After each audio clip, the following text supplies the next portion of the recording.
draft the Paladin deck. I was just saying a second ago, we've done 4 so far. Mage was 6, Hunter was 7, Warlock was 4, and Shaman was 2. So far we've done 4 in the Taverns of Time, and we've gotten an average of 4.75 wins. So we need the Paladin to pick it up here. We need to at least get, like, what would pull the average up to 5? 8 wins, right? 9 wins? Let's go for like 9 wins, at least. At least 9 wins. I think Priest is probably good too. If you haven't seen the Paladin exclusive cards yet, let me pull them up for you. There's one of them, is the Broodmother. Let's see here. I should have them. I should have them right here. Oh no, that's Shaman. Hold on. That's the Shaman one. You guys don't want to see that. You want to see the Paladin ones. Here we go. There it is. Okay, so one of them is the Broodmother, which I think is pretty good. It's not the best. Paladin could use a 5/5. This guy here. The Blessing of Aeons is actually really good, but it's super bugged right now. So apparently, if you use this on a minion that then gets humiliated, its attack stays at 1 and it doesn't get the +1 attacks anymore. It only gets the +1 health. It's the same thing for if it loses if it goes down to 1 health for whatever buff reason, then like equality, then it only gets its attack buffed. So it seems like it's a bug. I'm not sure if they're going to actually change it or not. But we're going to start. I think you've got to start with Silver Sword, right? Even though this guy's a great 5-drop. And I like the anomaly in all of the classes. I hope to get an anomaly, but I think that probably Wanderer is better for us. I think that this is one of the better classes to have the Witness for, but we're going to start with a Silver Sword. That's how you get to a bunch of wins, is with stuff like Silver Swords. Okay, it looks like our deck tracker crashed from all the gold cards. I don't know why it would do that to us. Let's try to update that real quick.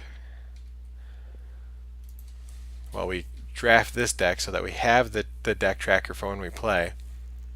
I think we take the solid 4-drop. There's a possible way of making that card super good too, right? Not with the Steed, but the Steed is the Steed is good. So we can't take Marshdrake with Paladin. There's just not enough answers for it. I think Rebuke is really good. I love that card, but it's for constructed. It's not for arena. We don't have any 3-drops yet, so we have to take that. Though those are at least both good secrets. We need the card draw. Okay. Ooh, baby. There it is. We've already got the Holy Trinity of Paladin. I mean, there's obviously the Legendary Trinity of Paladin. If you were lucky enough to get the Tareem or something going, then that's the way. That's the way to make it work even better. But that's a legendary. We don't ever count on having legendaries. I'm actually going to take the pint-sized over the Loot Hoarder because we already have a card draw. And this guy, when he gets rolling, just changes your game significantly. So I want to have a silence. The silence has to come from outside of Paladin. Paladin does not have any of its own silences. But after that, we want a poison. Gastropod is really low on the poison list that I like, and Fungalmancer is just super good, especially since we don't have a 5-drop yet. So a second Steed is definitely better than a first keeper. So this guy has been the most fun card in the new arena by far. One time we got Old Murkai with him. Another time we got, oh man, I can't remember his name. Oh, we got ETC that gave us Cairn. He's too awesome. He's probably not how you get to 12 wins though, right? If I wanted to raise our win percentage, I probably take either one of these two over this guy. But we don't have a 5-drop yet. I don't know if that justifies it enough. I mean, probably if we had a buff for these guys, we would take them. But I have to take... No, because this guy could get Ragnaros, right? You know, he could. It's possible. So I really like the Argent Protector. But I'm going to take the Hydrologist and hope that we get a similar effect. Oh man, so this is, I think, a decent card. I don't think it's amazing though. I think it's good. And then it has a lot of interaction issues. There's a lot of ways to kind of mess it up, but I think probably it's good enough to take here. I don't know. Like, do I want a deck with none of these and a weapon destruction? That's what I'm asking myself. And I think I want a weapon destruction. I'm sorry. I'm sorry, Blessing of Hands. It's not you, it's me. So we have 2 5-drops already. Okay, I can hide the Paladin spells. We've seen them both already. Let me get these out of the way so we can see what's going on with our curve. Oof. This is the worst start to a curve ever. We've got 13 cards. We've got 1 3-drop and it's a ghoul. So we've got to take the witness. We've got to start building up some 3-drops here at least. Oh man. Speaking of 3-drops, here's the Sword of Justice, one of my favorite 3-drops. Oh man, it goes so well with a lot of these minions. I mean, it gives them the bump they need. Gnomish Inventor is way better as a 3/5. Festering Flesh-Eating Ghoul is way better as a 3/4. Even Life Drinker is better as a 4/4, right? But we have 2 weapons already. And I think probably we need this for mid-game, right? Like, we need this on turn 6, let's say. If we've got our Gnome going and, I don't even know, Life Drinker, we're going to need this guy on turn 6 if we don't have Steed to give us that balance. That's actually a really tough choice, I think. Am I crazy? Is it not that tough a choice? And what if this guy gets like a weapon destruction and it just protects one of our other guys?